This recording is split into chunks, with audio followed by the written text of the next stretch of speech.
Et voici la danse des œufs, un petit jeu d'adresse et d'ambiance pour enfants et pourquoi pas pour plus vieux aussi, à partir de 5 ans. Ça se joue de 2 à 4 joueurs et c'est édité par ABBA. Au niveau matériel, bien, comme vous le voyez, c'est une boîte à œufs dans laquelle il y a des œufs en caoutchouc qui sont mous. Il y en a 9, ainsi qu'un œuf en bois, puis 2 dés spéciaux. Le but du jeu est très simple puisqu'il va falloir essayer de récupérer le plus d'œufs possible. À chaque tour, un joueur devra lancer le dé rouge et on devra faire les épreuves qui correspondent aux faces du dé rouge. Une fois les épreuves effectuées, un joueur gagnera un œuf et on passera le dé au joueur suivant qui lancera, on fera l'épreuve et ainsi de suite jusqu'à la fin de la partie. Quelles sont les faces du dé? Eh bien tout d'abord nous avons le coq. Si jamais on tombe sur le coq, eh bien il ne se passe rien. Le joueur qui a lancé passe son tour et on passe le dé tout simplement au tour du joueur suivant.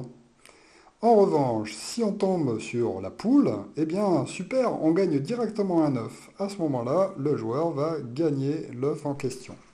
Lorsqu'on gagne un œuf, on prend un œuf dans la boîte et on prend l'œuf de son choix. On peut aussi prendre l'œuf en bois qui lui rapportera 2 points en fin de partie, donc il est très convoité.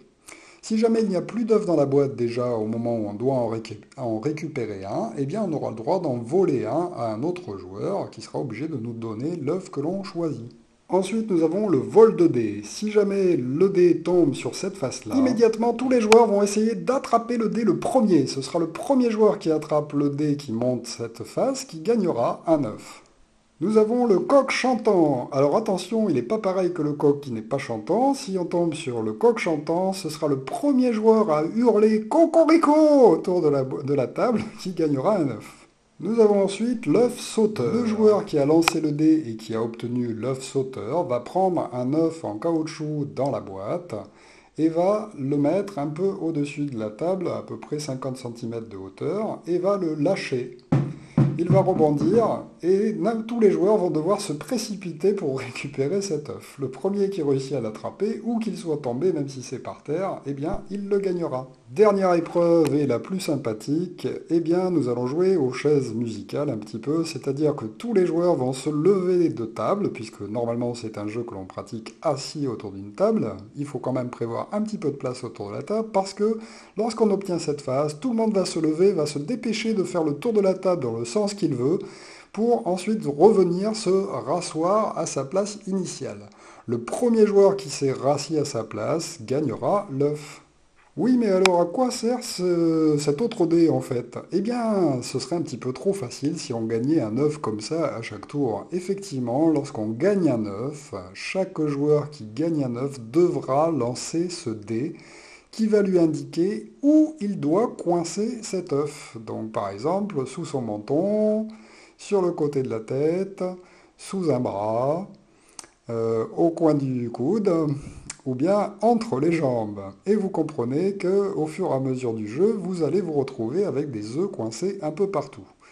Il y a un joker, lorsque l'on tombe dessus, eh bien on choisit à quel endroit de son corps on place son œuf. On peut même le garder dans sa main si on le désire. Voilà, on continue tout simplement jusqu'à ce qu'un joueur fasse tomber un œuf. Dès qu'un œuf tombe par terre, qu'il soit en bois ou en caoutchouc, la partie prend fin immédiatement. Ce joueur-là est éliminé, ce ne sera pas lui qui gagnera, et les autres vont marquer un point par œuf qu'ils auront sur eux, et 2 points pour l'œuf en bois s'ils l'ont récupéré. C'est tout.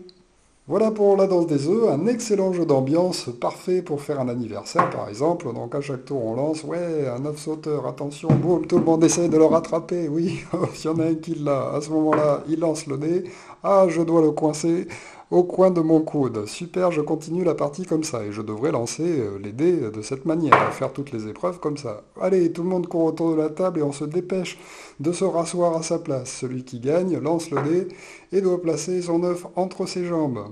Ensuite, on passe au tour du joueur suivant, et hop, on recourt encore autour de la table. Alors autant dire que celui qui a un œuf entre les jambes va avoir un petit peu de mal. Et ainsi de suite, jusqu'à ce qu'un joueur fasse tomber un œuf et que l'on voit qui a gagné. Voilà donc un excellent petit jeu vraiment d'ambiance et vraiment très sympathique à pratiquer avec des enfants et avec des plus grands parce qu'ils adorent voir des adultes jouer à ce type de jeu avec eux. Donc je ne fais que vous le recommander et à très bientôt pour une nouvelle règle de jeu. Au revoir.